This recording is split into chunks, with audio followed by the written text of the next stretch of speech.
எல்லாருக்கும் வணக்கம். ஸோ இன்னைக்கு வீடியோ வந்து பார்த்தீங்கன்னா ஒன்றுமே இல்லை, ஜஸ்ட் ஒரு சிம்பிள் ஒரே லைனில் சொல்லணும்னா 6லேருந்து 60 வரைக்கும் ஒரு பையன் வாழ்க்கையில் என்னென்ன பார்க்குறான், என்னென்ன பண்ணுறான், அதை ஃபுல்லாக எக்ஸ்பிளைன் பண்ணிவிட்டு நான் எங்களோட ரியல் லைஃப் இன்சிடென்ட்டோட சேர்த்து ஒரு மாதிரி மஜாவாக கொண்டு வரோம். அதாவது அவனோட குஞ்சாமணி வளர ஆரம்பித்த காலத்துலேருந்து செத்து போகிற காலம் வரைக்கும் நம்ம இப்போ பேச போகிறோம்.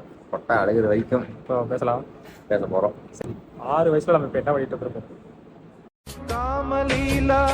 அறிவு காலம் அப்படி 6 வயசுல கார்ட்டூன் தான் பார்த்துட்டு இருக்கோம். 6 வயசு இல்லை, நார்மலாக ஒரு பையன் பிறப்பான். பிறந்தவன் வீட்டில் ஒரே ஜாலியாக பிறந்துட்டான் முந்தைய அப்படி இப்படின்னு சொல்லிட்டு பையன் பிறந்திருப்பான். குழந்தை வளவான், நம்மளும் குழந்தையா இருக்கும்போது அழகாக இருக்கும் அப்படின்னு சொல்லிட்டு அப்படியே அந்த ஒரு ஸ்கூலுக்கு போகிற வரைக்கும் எப்படி இருக்கும், மஜாவாக இருக்கும். நம்ம வீட்டில் நம்ம தான் ராஜா மாதிரி இருப்போம். எந்த கவலையும் இருக்காது, எந்த பிரச்சனையும் இருக்காது. சோத்துக்கு பிரச்சனை இல்லை, தூங்கறதுக்கு பிரச்சனை இல்லை, காசுக்கு பிரச்சனை இல்லை, கேட்டதெல்லாம் வாங்கி தருவாங்க. ஏன்னா நமக்கு அப்போ அவ்வளோ பெரிய நீட்ஸ் இருக்காது. நமக்கு என்ன, சோறு வேணும், விளையாடணும், டிவி பார்க்கணும், அவ்வளோதான் பண்ணிடுச்சு. பிரச்சனை இல்லாத வாழ்க்கை. அடுத்து என்ன பண்ண போகிறோம், எந்த கவலையும் இருக்காது. ஒரு மாதிரி நீட்டாக நம்ம வாழ்க்கை போயிட்டு இருக்கோம். அந்த ஸ்கூலுக்குன்னு போக ஆரம்பிப்போம்.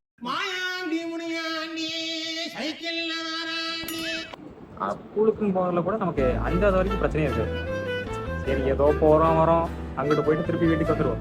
எங்கள் ஸ்கூல்லலாம் ஸ்கூலுக்கு போன பிஸ்கெட் தருவாங்க, சாயந்தரம்னா தூங்க சொல்லுவாங்க. இவ்வளோ கொடுத்தாங்க. ஸ்கூலுக்கு போகிற மாதிரி இருக்காது. இவ்வளோ ஏதாவது டூர் போகிற மாதிரி காலையில் போனோமா, சாயந்தரம் பால் கொடுப்பாங்க, அவங்களே எடுத்து குடிச்சிட்டு சாப்பிட்டு தூங்கிட்டு அப்படி வந்துடுவோம். நீட்டாக வீட் பண்ணுறோம். அவ்வளோதான் ஸ்கூல். அவ்வளோதான். அதுக்கப்புறம் அப்போ 5வது வரைக்கும் உனக்கு லவ் கீதை தான் வந்துடுவா. லவ் அதுதான் எங்கே போனாலும் நம்ம வந்து தான் சார் நம்ம பயபுத்தி. 5வது படிக்கிற பையன்கிட்ட போய் கேட்குற கேள்வி, ஆண் மகனுக்கு என்ன தேவை? ஒரு மாடு, அதாவது ஒரு மாடு அந்த மாதிரி. சும்மா பையனாலே லவ் லவ் லவ் லவ் எல்லாம் வாங்கன்னு முடிவு பண்ணியாச்சு. போய் லவ்லியாக தான் வாங்குவானு. சரிக்கிட்டே 5வது இப்போ இருக்கிற பசங்களுக்குலாம் பார்த்தீங்கன்னா 5வது படிக்கும் போதே வந்து லவ் வந்துடும். இப்போ இருக்கவங்கலாம் பசங்க கிடையாது. இப்போ இருக்கலாம் குட்டி குஞ்சா. அவனுக்குலாம் என்னன்னு ஒரு மயிலும் தெரியாமல் ரீல்ஸ் போடணுங்கிறதுக்காக தான் ஃபுல்லாக பக்கத்து பிள்ளை கூட்டிகிட்டு வந்து ரீல்ஸ் போட்டுருக்கான். அவ்வளோதான். சரி விடு. 5வதுலேயே வந்து நமக்கு அப்பதான் காதல். இப்ப பேசு, இப்ப காதல் போடும்போது மாட்டோம். அப்ப தெரியும் அந்த வலி இருந்தாலும் அது ஒரு ரசிக்கும் தன்மை படிதான் இருக்கு. வெளிச்சுதான் தெரிஞ்சிடும். அப்பதாங்க காதல் ஒண்ணு வரும். நம்ம சும்மா இருக்க மாட்டோம். நம்ம போய் அந்த பொண்ணு லவ் பண்றா, இந்த பொண்ணு லவ் பண்றதான்ட்டு நம்ம போய் ஃப்ரெண்ட்ஸ் கிட்ட எல்லாம் கேட்போம். ஃப்ரெண்ட்ஸ் கிட்ட கேட்டது பார்த்தா ஏரியா பசங்க கிட்ட எல்லாம் கேட்போம். ஏரியா பசங்க கிட்ட கேட்டப்போ அவங்க ஒரு 4 ஐடியா தருவாங்க. அந்த ஐடியா எல்லாம் தூக்கிட்டு போய் அந்த பொண்ணு கிட்ட போட்டு அந்த பொண்ணு கரெக்டாக தான் இல்லையான்னு பார்த்து அப்புறம் அவங்க அப்பா ரோட்ல போட்டு சங்கிலியே 2 மிதி இருந்துச்சு. ஸ்கூல்ல என்ன பிரச்சனைனா, இப்போ 6வது படிக்கும் போது பொண்ணுங்களுக்கு மெச்சூரிட்டி இருக்காது. அவங்க என்னன்னா டக்குன்னு போயிட்டு ஸ்டாஃப் கிட்ட போட்டு நம்ம மனத்தை ஃபுல்லா பறி விட்டுறாங்க. என்னென்ன நான் மாட்டிருக்கேன்னா, ஸ்கூல்ல வந்து வெஜ்ஜு நான்வெஜ் இந்த மாதிரி அதுக்கெல்லாம் ரூல்ஸ் இருக்கு. அதாவது நான்வெஜ் வந்து கொண்டு வரக்கூடாது. அதனால நான் என்ன பண்ணிட்டேன், தெரியாம முட்டை கொண்டு போயிட்டேன். ஒரே ஒரு முட்டை அவிச்சு கொண்டு வந்து அதை கொண்டு போய் டிஃபன்ல வச்சு சாப்பிட்டுனா பக்கத்தில் ஒருத்தருந்தான் முட்டை. சரி நல்லவனா இருக்கானே, அவனுக்கு பாதி கொடுப்போன்னு கொடுத்தேன். அந்த கொண்டு போய் அப்படியே மேம்கிட்ட கொடுத்துட்டேன். மேம் முட்டை கொண்டு வந்திருக்காங்க. முட்டை கொண்டு வந்தேன். ஒரு முட்டை கொடுக்கலாம்னு நினைச்சதுக்கு எனக்கு மொத்தமா கொடுத்துட்டேன். அன்னைக்குதான் முடிவு பண்ணேன், எவனையும் நம்ப கூடாது.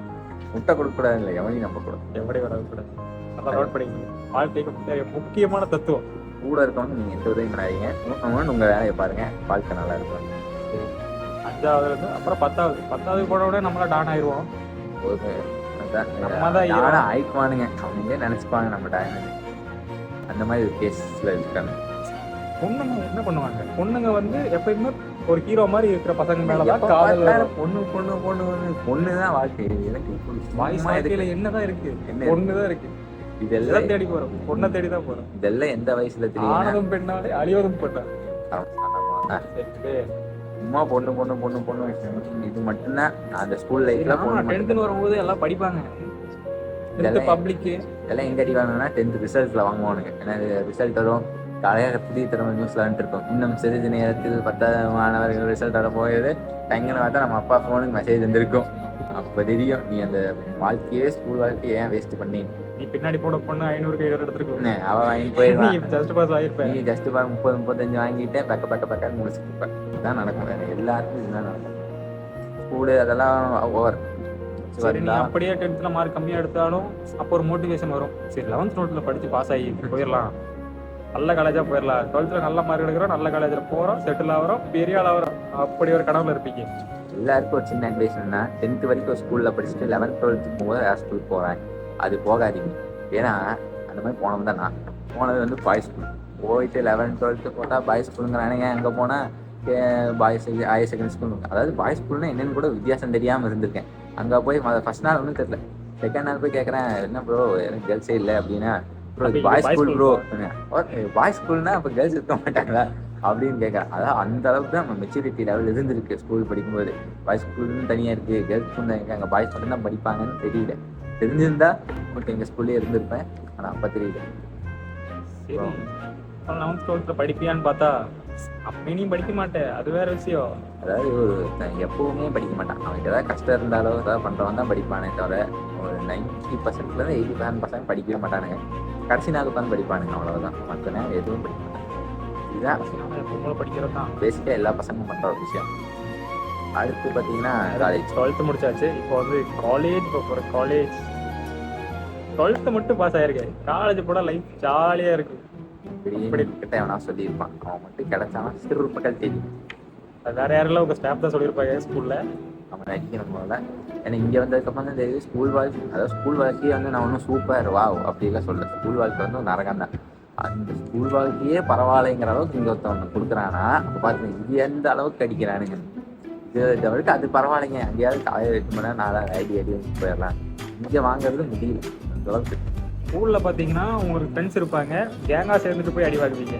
காலேஜ் வந்தோடனே உங்களுக்கு கொஞ்சம் பெருசாகிடும். இங்கே வந்து நிறையாவே போய் வாங்குறேன். இங்கே வந்து ஒரே கேங் பேங் தான். நம்மளை போட்டு எல்லாம் வச்சு செய்வானுங்க, வாங்கிட்டு இருக்க வேண்டியது. நிறையாவே போய் வாங்கிட்டு திருப்பி வந்து உட்கார வேண்டியதுதான். அப்புறம் காலேஜில் வேற என்ன இருக்கு? காலேஜ் அப்புறம் பார்த்தீங்கன்னா பிளேஸ்மெண்ட்னு ஒன்று வரும். இங்கே பிளேஸ் ஆகணும், வேலைக்கு போகணும்.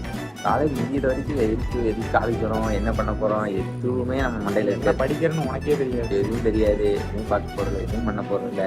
சும்மா வந்தோம் உட்காந்து அட்டண்டன்ஸ் வாங்கினா போகிறோம், அந்த உட்காந்து அட்டண்டன்ஸ் வாங்கினா போகிறோம், ரிப்பீட். அந்த உட்காந்து அட்டண்டன்ஸ் வாங்கினா ரிப்பீட். இதுதான் நடக்கும், வேறு ஒன்றும் நடக்கும்.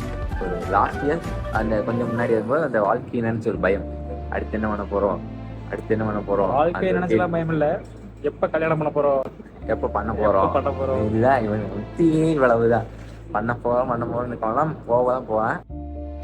அவன் இன்னும் திருந்தலமாமா. இதுதான முக்கியம். இப்போ நான் இப்படி வேலைக்கு போகாம நான் அழிஞ்சு போயிட்டேன்னா, எனக்கு வம்சம் வரலைன்னா ஒன்றும் இல்லை, வெட்டி போட்டு போயிட்டே இருப்பேன். நான் சொல்றதை நம்பாதீங்க.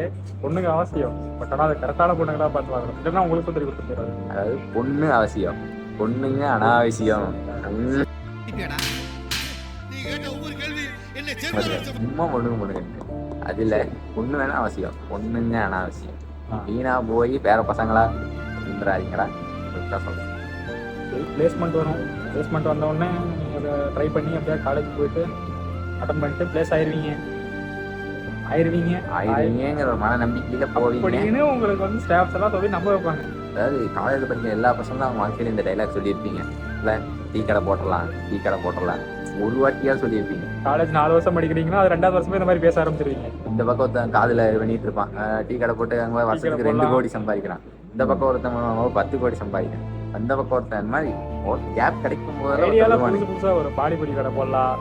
நம்ம பசங்க வந்து இன்னும் அட்வான்ஸ் லெவலில் போய் மசாஜ் ஸ்பா போடலாம். என்னென்ன யோசிப்போம், ஆனால் ஒன்றுமே நடக்காது. கடைசியில் இந்த காலேஜே ஏதோ ஒரு மாதம்ல 10,000 5,000 எடுத்து விடுவானுங்க. அதை நம்ம போய் சேர்ந்துக்குவோம். அவளுக்கு மேலே நம்ம வாழ்க்கையாச்சு நம்ம உண்டு. ஓரளவுக்கு படித்தா மேலே போவான், இன்னொருத்தன் கீழே இருப்பான். இப்படியே வாழ்க்கை ஃபுல்லாக போயிட்டே இருக்கும். மிடில் கிளாஸ் வாழ்க்கையாக இருப்போம், இல்லைன்னா கொஞ்சம் அப்பா போயிட்டு இருப்போம். அவ்வளோதான். மற்றபடி நம்ம சம்பளத்துக்கு தான் வேலைக்கு போயிட்டு. சம்பளத்துக்கு வேலைக்கு போகக்கூடாதுன்னா என்ன பண்ணணும்? இந்த மாதிரி யூடியூப் இந்த அதுதான் அதுக்காக தான் எதுவும் நடந்துடக்கூடாது, வாழ்க்கையில் ஏதாவது ப்ரொடக்டிவாக பண்ணணும்னு சொல்லி யூடியூப் வீடியோ போட்டுட்டு இருக்கோம். யாரும் புதுசாக நம்ம வேலைக்கு போயாச்சு. வேலைக்கு போனோடனே இருந்தா வீடு கட்டணும். அதாவது அவங்க வச்சுட்டானுங்க ரூல்ஸ் மாதிரி. இப்போ முன்னொரு காலத்தில் எப்படி பொண்ணுங்கன்னா வந்து இது வரைக்கும் கை வரைக்கும் மறைச்சிக்கணும், கழுத்து வரைக்கும் மறைச்சிக்கணும், கீழே எல்லாம் தெரியக்கூடாது, முட்டி வரைக்கும் போட்டக்கூடாது, இப்படி இருக்க மாதிரி. இப்போ பசங்கன்னா ஒரு 20-27 வயசு ஆயிடுச்சா, சொந்த வீடு, சொந்த காரு, மாதம் 1 லட்ச ரூபா சம்பளம், அந்த கிரெடிட் கார்டு, ரொட்டு லொஸ்கு மயிறு மங்கானி எல்லாம் இருக்கணும். அதான் பையன் கிடையாது, அவன் ஒரு ATM மிஷின். அவனை உள்ளே விட்டு வெளியே எடுத்தால் காசு வரணும். இதுதான் அவங்க மைண்ட் செட். சின்ன வயசுல இருந்து ஆசைப்பட்டிருப்பேன், டக்குன்னு பெரிய ஆளோட காலேஜ் கொடுத்தோன்னே கல்யாணம் பண்ணிடலாம். அதுதான் நீ தப்பு பண்ண. வாயிலே கொடுப்பாங்க இது ஒரு சிறந்த எக்ஸாம். சத்தியமா அப்படி இருக்காது. நம்ம ஒரு ஏடிஎம் மிஷினா பார்த்துட்டு இருக்காங்க, தொடரும் போது காசு வரணும், காசு வந்தா நல்லா பார்த்து ஆயுத பூஜை அடிப்பாங்க, இல்ல நம்மகிட்ட காசு இல்லைன்னா பட்டை அடிப்பாங்க, அவ்வளவுதான். இதெல்லாம் முடிச்சுட்டு 60-50 வயசுல போய் இந்த ஒரு மாதிரி ஈஸி சேர் வாங்கி வீட்டில் வச்சிருந்தோம்னா போய் உட்காந்துட்டு அப்பாடா அப்படின்னு நினைப்பா நமக்கு கொஞ்சம் தோணும். இதனால நம்ம வாழ்க்கையில என்ன பண்ணும்? ஒண்ணுமே பண்ணிருக்க மாட்டோம். அவ்வளவுதான். இதுதான் ஒண்ணுமே இல்லை. சராசரியான மனிதனோட நிலைமை அதுதான். ஒண்ணுமே பண்ணிருக்க மாட்டோம். ஒண்ணுமே இல்லை. நமக்குன்னு நம்ம ஒண்ணுமே பண்ணல, அவ்வளவுதான். ஏதாவது நல்ல ஒரு ஃப்ரெண்ட்ஸ் கூட சேர்ந்தோம்னா எங்கேயாவது ட்ரிப்புக்கு போயிருப்போம், அது ஒரு நினைவா அது ஒரு இருக்கும். மெமரிஸா இருக்கும். இல்ல அவங்களுக்கு பிடிச்ச பொண்ணை கல்யாணம் பண்ணியிருந்தாங்கன்னா அந்த பொண்ணோட வாழ்ந்தது இருக்கும். இது ரெண்டுமே இல்லாம கடைசி ஏன் வரைக்கும் கடமைக்கு பிறந்தோம்? ஏன் பிறந்தோம், ஏன் வளர்ந்தோம், எதுக்கு இங்க உட்காந்துருக்கோம், எதுக்கு இந்த வீடியோவை பார்த்துட்டு இருக்கோம், இந்த மாதிரி இருக்கவனுக்கு வந்து கடைசியில அந்த டைம்ல வந்து என்ன பண்ணனே தெரியாது, எதுக்கு இருந்தவனே தெரியாது, நமக்குன்னு ஒண்ணுமே பண்ணிருக்க மாட்டோம். அப்படியே படுத்து அப்படியே தூங்கி அப்படியே முடிச்சிடுவோம். அவ்வளவுதான் வாழ்க்கை. இது வந்து என்ன சொல்ல வரேன்னா, உங்களுக்காக உழைங்க, உங்களுக்காக ஒர்க் பண்ணுங்க. உங்களுக்கு பிடிச்சது செய்யுங்க. அவன் பார்ப்பான், இவன் பார்ப்பான், அவன் ஏதாவது சொல்லுவான், இவன் சொல்லுவான், எதுவுமே கிடையாது. இப்ப Enjoy பண்ணுங்க. நாங்களே வந்து சும்மா எடுக்கிறோமா வீடியோ நமக்குள்ள புலம்புறத வந்து ஒரு வீடியோ எடுத்து போட்டு பார்க்கலாம் அப்படின்னு சொல்லி ஒரு டெஸ்ட் தான் பண்றோம். அதனால அவங்க வாழ்க்கையில ஏதாவது ஒன்று தோணுச்சுன்னா உடனே பண்ணிடுங்க. ஏன்னா இந்த டைம் போச்சுன்னா இதுக்கப்புறம் உங்களுக்கு கிடைக்கவே கிடைக்காது. நாளைக்கே கூட நீங்க செத்து போயிடலாம்.